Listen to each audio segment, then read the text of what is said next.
And if I'm this far away from my stuff, I'm getting good clear sound. What's up, everyone? Today we're doing a review of the wireless in-ear monitor, the PM-1 from Melonare. I think this is an absolutely incredible value for someone looking for a budget in-ear wireless monitor system. Roll that B-roll.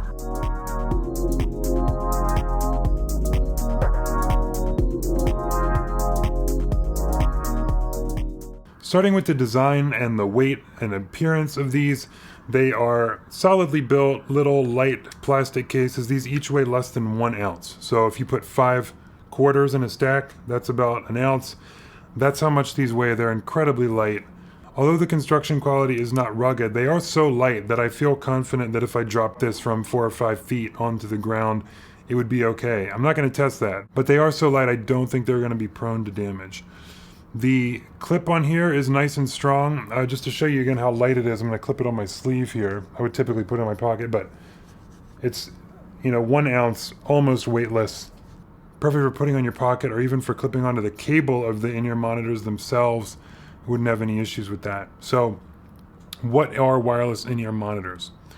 This is a way to get audio that goes into the 1/8" port here to somewhere else without a wire. That's what it does. That has a lot more applications than just if you're playing in a band on stage and you need to hear what's coming out of your mixing board really clean. That's what in-ears or in-ear monitors are typically for. But you could also use this, for example, to go from your audio interface where you have mics plugged in to a camera on the receiver and record directly into your camera that way. I'm actually going to use it later on today for that. I record live music, and I'm going to use this as a way to wirelessly get audio from my mixing board into my camera, no problems. And it works great for that. In terms of pricing, for example, the Sennheiser XSW in-ear monitor system, which would be considered like pro level, it's what you might see at a music venue.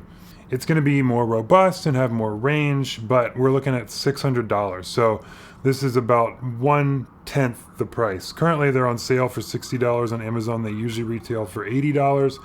And I mean, if you're looking at bang for your buck, if you don't necessarily have the need or the budget for like a $600 per channel wireless in-ear monitor system, then the Melonare PM-1 would be a really great option, provided that your mixing board is less than 100 feet away, which is, if you're playing on a stage that size, I'm guessing you have the budget for something like the Sennheisers. But if you're playing in a small club, if you're working in a studio, if you're just playing at home and you don't want to deal with wires, these are going to do exactly what they're supposed to do. And one of the reasons they're going to do it better than some of their competitors is that these use UHF, which is ultra high frequency spectrum, which is 300 to 3000 megahertz. So if you are talking about many of the products on the market that do what these do in this price bracket use what's called 2.4 gigahertz. It's part of the spectrum, which is the same part of the spectrum that Wi-Fi routers use. All kinds of consumer devices, the security cameras, the pet feeders, they all use this in order to connect to your wireless network, to Wi-Fi. And they're all over the place. Even in music venues, there might be routers all around the stage, and other people using like wireless mics that run on that spectrum. These don't use that same Wi-Fi spectrum. These use the UHF spectrum. I believe it said they're at 500 megahertz. So what that means is they're way far away from all the Wi-Fi that can cause radio interference in the venue where you're playing. It means you're not going to run into any issues unless you're playing in a music venue that's literally right next to like a TV station or a broadcast antenna or some kind of industrial turbine that's creating that type of interference. So in many ways, the UHF was a really good choice to make these stand out from the competition and also be more robust against that radio interference from 2.4 gigahertz products that we have all over the place. There's that kind of interference in my apartment right now because I have a Wi-Fi router, I have a computer. Now, for the ease of use of this product, it can't get much easier. When you hold down this button and you turn it on, you can see the lights come on, and that's a battery indicator and then a pairing indicator. and I'm going to turn on the receiver. So these are on, that's transmitting. Anything I plug into here right now into the input is going to come out this output. Hey, real quick, if you appreciate in-depth reviews like this where I actually test the range and show you the audio quality, make sure you like this video and subscribe. I do a lot of gear reviews for stuff that's related to audio, saxophones, iwi, all kinds of stuff. And they're going to work up to 130 feet apart, depending on the types of interference that you have in the venue where you're playing. I went out in my apartment building where there are, probably 10 apartments on my floor, and I plugged this into my iPad playing some music, and I walked all the way to the other end of the hallway. I'm going to guess that's 80 to 100 feet away, and I had no issues, just small dropouts starting when I got all the way to the other end. When I went outside, I'll play this clip here, but I went outside to the football field in my local park, and I was able to get good audio 20, 30 yards away. Okay, I changed the channel again. Walking away. 10 yards, no problem.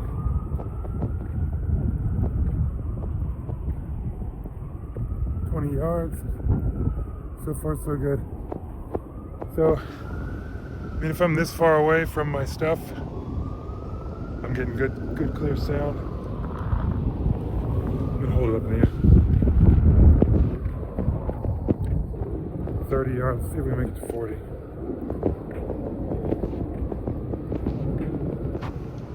Yeah, 40 yards. Not so good at 40 yards. 30 yards away. Sounds good, let's clip it to my back. Then we lose it. So there's a line of sight. Your body does block the transmission. 30 yards away, that's working. 20 yards, that's good. If it's behind me, it's not so good. If I clip it to the front of my body, clip it to my pocket. So as long as there's line of sight, this is working. This is actually working. Put it behind my back, turn away from the transmitter, no sound. Let's try 10 yards. Same test. I'm this far away, which, if you're in a small venue and your rack's about that far away, wherever you're playing your sound source from. And that works. It's clipped on my back and it's working. So through my body, 10 yards, with my body blocking the signal directly, I start to get some dropouts around 15 yards and nothing at 20 until I hold it up in the air. Now it's working okay. There's absolutely no drop in quality until the signal starts to drop out. So you don't have to worry about getting closer for sound quality. You just have to be close enough for them to work. They have a mono stereo switch, and on the transmitter there is a channel up and down button. It doesn't tell you what channel you're on, but it pairs automatically, so if you're having issues or if the range is not what you expect, you can just hit this and then you're on a different channel, see if it's better. There are 10 channels in here, so you can just go through all 10, see which one's working the best if you're having any issues. I did find that changing the channel a couple times when I was outdoors did increase the range. So that's all there is. There's no technical expertise required to work with these. You just need to plug in your sound source. The box that these arrive in is very small. It keeps everything compact. I'm just going to keep them in here when I'm not using them. And it comes with a very generous assortment of cables, including a regular USB-A charging cable that splits into two USB-C to charge the transmitter and the receiver at the same time, which is really convenient. I just plug these into a regular charging block. It doesn't come with one. Most things don't anymore. We all have dozens of them around the house, right? It comes with a 1/8" male to double mono female input. So you can plug two mono sources in here and get a stereo plug to go into the transmitter, and a cable that is the opposite of that, as well as, very nice of them to include two 1/8" female to male 1/4" adapters. So if you're plugging this into a mixing board They typically don't have this size plug. You're usually going to have to use one of those. Also comes with a 2-foot long 1/8-inch audio cable. For example, when I did my tests, I plugged that straight into the iPad playing some music, ran that right into the input on the transmitter. And the transmitter also includes a headphone output, so you can plug right in. If you have a sound engineer who's near the mixing board, he can plug his headphones into this to check that the transmitter is transmitting the correct audio without having to pass the receiver back and forth, which is a really nice feature that there's an output on here. Now let's do some audio tests. So now I'm going to play 3 audio samples. One of these is some music playing directly out of the iPad into my interface. One of them is the headphone output on the transmitter, and then one is the audio that actually comes in on the PM-1 receiver. So see if you can hear a difference.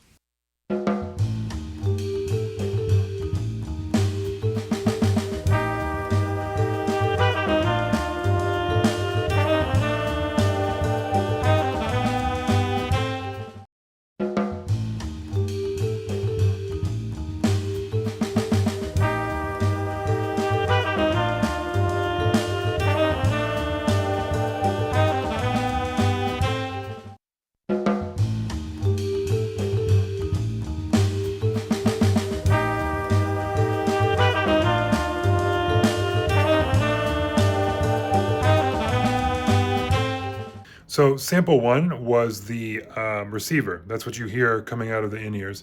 Sample 2 was straight out of the iPad, the actual audio sample itself. And then the third one was coming out of the headphone on the transmitter, headphone output on the transmitter. Personally, I cannot hear a difference, and I would be very happy with getting that audio quality in my in-ear monitors. So there you go. There's no degradation of that audio signal. By the way, if you finished the review and you're interested in purchasing the PM-1, this is not a paid review, but if you use my link below, I will get a few dollars anytime there is a sale made through this Amazon link.